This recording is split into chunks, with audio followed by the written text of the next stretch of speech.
নাও। তারপরে আর কি এবার আমিও দোলনা শুরু করে দিলাম চড়া। বেশ ভালোই লাগছিল দোলনা চড়তে, কেন অনেকদিন পর চড়ছি তো। সেই ছোটোবেলায় দাদুর হাত ধরে ধরে আসতাম, চড়তাম।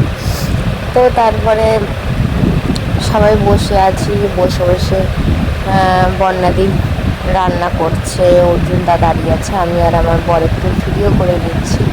তারপরে খাওয়া দাওয়া শুরু করলাম, শুরু করে স্নান টান করে আমার বর ওরা সব পুকুরে গেছিলো, স্নান টান করে আসলো।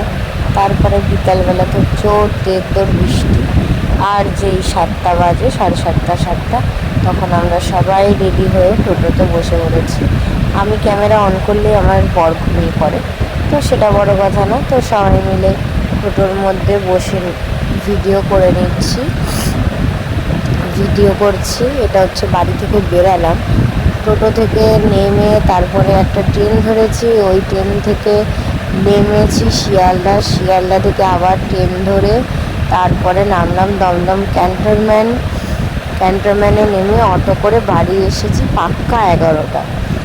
তো দুটো ট্রেনেই প্রচণ্ড ভিড় ছিল আমাদের কুচকাওয়াজকে নিয়ে, আর তো ভিডিও করতে পারিনি। তো তোমরা বলো ভিডিওটা কেমন লাগলো। ভিডিওটা ভালো লাগলে like, comment, share and subscribe করে দিও।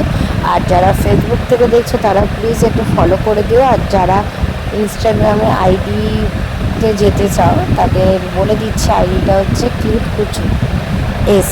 তো চলো, বাই বাই।